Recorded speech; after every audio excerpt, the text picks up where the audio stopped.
I'm the bad guy. I'm the,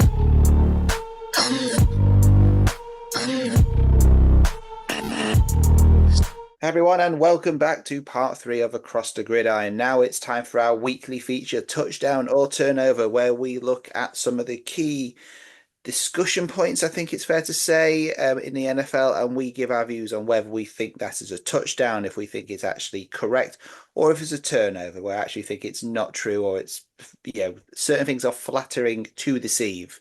So let's start with the first one we're going to look at is the growth of Bryce Young. Now, Eddie, this is a young QB who's had a disastrous time since coming into the league with playing for a very poor Carolina Panthers team. This is a guy who was actually taken out of the firing line this season. He was benched for Andy Dalton earlier this season, but he has since regained his place, and the Panthers are now looking strong or looking stronger. They've won two on the bounce. They ran the Chiefs incredibly close the other week. So are we now seeing the real Bryce Young? Are we seeing someone who actually could be a leading QB now for years to come, whether it's at the Panthers or elsewhere? Um, I'm gonna say touchdown on this one. He's only 23 years old, right? Bryce Young, very, Hmm. very young. He's still younger than a lot of quarterbacks that are in the NFL, Yes. right? So for me, I thought that when they took him out of the firing line, it was almost a chance to kind of say to him, hey, relax, you're in the NFL. It's the big leagues, right?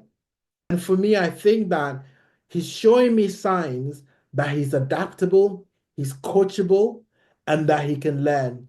So they have an owner that is very similar in Jerry Jones, trying to interfere in a lot of things. I think that they need to give it another season with Bryce Young. And let's see how the young boy develops, because I think there's still potential there. He's 23. So he's got a long way to improve his game. No, I agree. Yeah, I'd say touchdown for that one as well. I mean, it's refreshing to see. We've actually seen it twice this year now that rookie or young QBs have been dropped. They've been sat down. The other one being obviously Richardson at the Indianapolis Colts, and come back and actually it works out for them. Getting that kick up the arse sometimes actually works for them. Gets to see the games in different ways, and we've talked about this in previous episodes. Sometimes having a spell on the sidelines, whether for rookie QBs, Caleb Williams could probably benefit from doing this potentially at the Bears over the next few weeks. Sitting down, looking at what a veteran does, how they handle these pressure situations, how they handle third downs, and you know, it's. I think it's been good for him. It's been good to see. He's a young guy. He said 23 years old. He's not in a very good football team, and he hasn't been in a very good football team. Yeah. But winning breeds confidence. The fact that they won two on the bounce, and they ran the Chiefs close, and they ran who were they playing last week? They ran them very close as well. Um, so I think I think his reemergence is good. I think it's good for. I also think it's good for football as well. I don't like seeing these high pick Q1 quarterbacks crashing and burning. Yeah. So I think it's good for football. So yeah, we're both sticking to a touchdown for that. Yeah. Okay, so let's move on to the next one. Josh Allen's MVP case. Now, for me, I don't think there's much argument left in this anymore. Do you think that Mr. Josh Allen is a lock for the MVP this year? See, I'm gonna go turnover, right? Reason why I don't think he's a lock, right? Because I think there's still a lot of games to play. Right now, the odds are between Lamar Jackson, Saquon Barkley, and Josh Allen. And I know Josh Allen has just become the favorite, but it's still December, right? If you remember last season, Dak Prescott, in this time of the year, he was probably odds on. And I'm still very bitter about that actually, because I consider it doesn't come through, Eddie. It doesn't come through.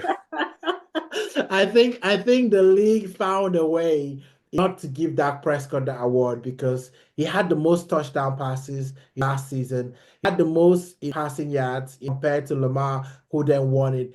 but they found a way to hold it against him because he didn't win the big games.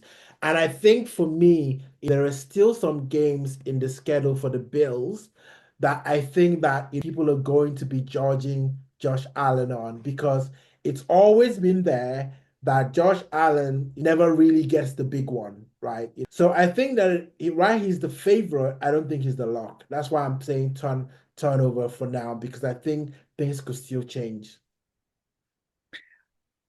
Whilst I agree with you, I think it's hard to say that anyone is a lock at this stage. Yeah. I just find it incredibly difficult to see who's going to take who's going to take it.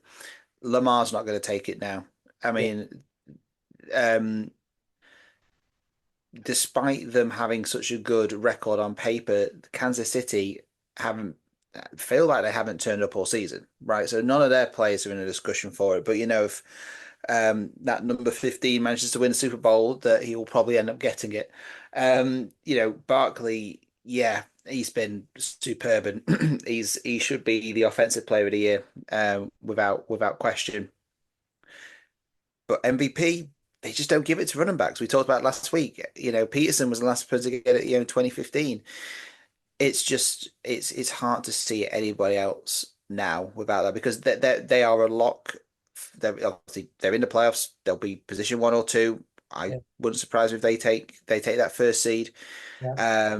I can't see them being one and done. I can't see the Broncos or the Ravens The charge. beating them or the Chargers. Yeah. So yeah, I mean, I would just say touchdown. I'd think he's a yeah. I think at the moment he's a favorite for the reason.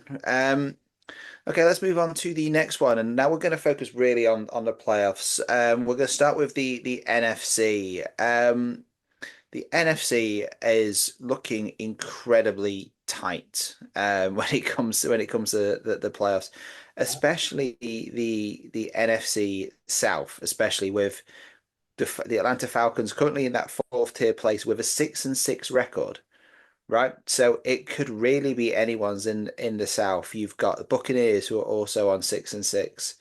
You have the Saints obviously a bit far behind in 4-8, and obviously the Panthers are the Panthers as we discussed. But where do you see it going in the NFC and the NFC South? Is that the tightest division? Um, the NFC South is an interesting division. We've got two quarterbacks that are on a redemption journey, right? You've got Kirk Cousins, coming from the Vikings to Falcons and hoping to kickstart his career again. He was pretty much decent when he was with the Vikings. And then you've got, Baker Mayfield, who was shopped around the whole league. And, it was almost seeming like his career was basically done, right? He wasn't going to amount to anything. And now we've got that redemption story going on in the box. But for me, I think the Falcons are going on a slide. They're not playing very well. They're not playing confidently. They're making lots of mistakes in their games. And I feel like Mayfield just has this X factor in plays. He's capable of a little bit of magic.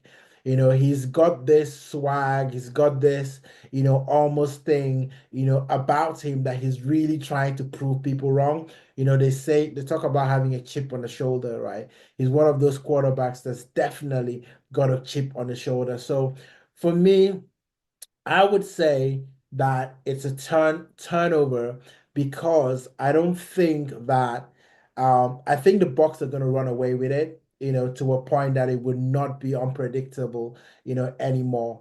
If I look at the Bucks right now, they're 4-2 away from home. And if you look at their fixtures, that is coming up, they've got quite a few games that they can get wins in. They've got the Chargers, the Raiders, the Panthers, and the Saints, right? The Saints is the division game. The Saints will probably be out of it in time they play them because that's probably the last game of the season. So I think as for the rest of the NFC picture, obviously the 7 playoff spots are still available, and it is really a weak NFC, right? Let's be honest. Apart from the Eagles and the Lions that are kind of running away with it, everyone else is suspect. Everyone else is kind of like even the Vikings got a good record, but you're like, are they really that? you have the Packers, they've got a good record, and you're like, are they really that? Right. But you don't ask the same question for the Lions or the Eagles. So for me, I think you're right in the unpredictability of the NFC because nothing is going to be a lock right up until maybe the last game of the season. But I think the NFC South, I think we're going to start to see a clear separation between the Bucs and the Falcons. Yeah, I mean, I'd go along with that. I would probably look at the Bucks would be my favourites to take that. But I also think the NFC West is shaping up incredibly tight as well. So you got Hmm. the Seahawks are currently in third seed position because they're leading the division, but Yeah, they're 7-5, right? Below them, you have the Cardinals and the Rams, who are both 6-6. yeah, But they're only one game behind. That division as well is going down to the wire. So whilst the NFC playoff picture is still unpredictable, let's say it, the AFC to me seems anything but. And as someone who is a Dolphins fan, it pains me to say it.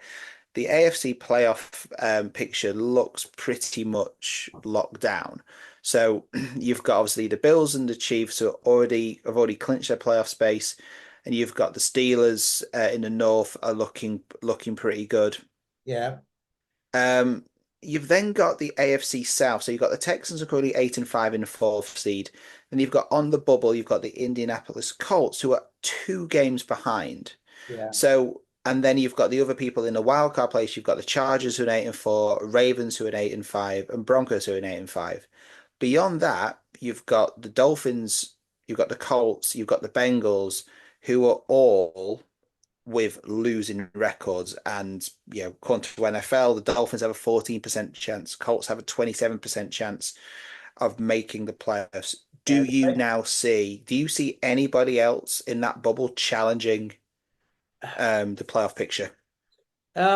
I think the Cowboys will knock the Bengals out, when we play them next week, The Cooper Rush redemption journey. had to put that in there.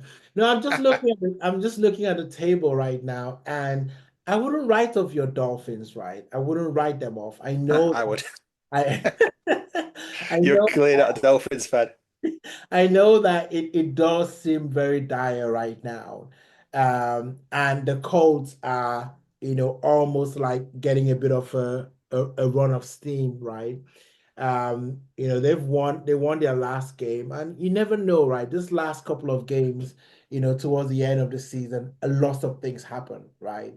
And so I think that you're probably gonna keep an eye on the Colts, the Dolphins, and the Broncos. I think that's as far as the struggle for the last playoff spot. In the AFC. I think in the NFC it's so hard, right? Because the But Commanders have got that last wildcard spot. yes, I just want to tell you, but do you honestly think the Dolphins can turn around 3 games on the Broncos?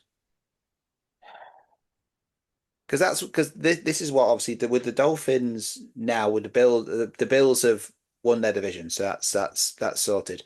Yeah. Dolphins have to win every game. Now, we've talked about this last week. They have a fairly easy or very kind, shall we say, That's running. the hardest game, right? Yeah, Packers was the hardest game. I knew we were going to lose. I got that right. We'll come on to that in part four. Um, but the Broncos have a bye next week, whilst the Dolphins have the Jets. Now that on paper looks like a comfortable win Oh yeah. if Oh yeah. if if the Dolphins turn up. I think that losing to for as long as we did was we just gave ourselves too much to do. Right, we've lost one game, although we lost 2 games. It's Tua comeback. We lost his first one, and we lost against the Packers. Um, I just think there's too much to do. And we talked about last week, the Broncos are just being super reliable. Yeah. Nix is having a great rookie season. He's protecting the football. Unless he hits this rookie wall, like after the bye week, Yeah. if the Dolphins beat the Jets, that will move them to It'll be seven, 7. 7-7. Yeah. 5 on They 5. are there'll be one win Yeah. behind the Broncos. That would put pressure on them. Yeah. That's If Yeah. That's what I'm thinking, right? Because you've got the Jets on your schedule twice, right? Yep. So if you play this right, if you just need to win that first one. If you win that first one, like you're saying, puts pressure on the Broncos. Then you've got the Texans, right? And you don't know what Texans that you're gonna get. I think that, blow for blow, I think the Dolphins have the weapons if they can keep Tua upright. And then you have the 49ers. Well, he's got the tail against the Texans. He has to stay upright. He's going to be concussed at the end of that game. Yeah, well, Aziz will Jesus. not be playing in that game, so that's it because he was given a 3-game suspension, There we go. the hit of Trevor Lawrence. So you've got the Texans, right? If you win that, you got the 49ers. You got to win that, right? You've got to win that. And now you're not on a 3 games winning stretch.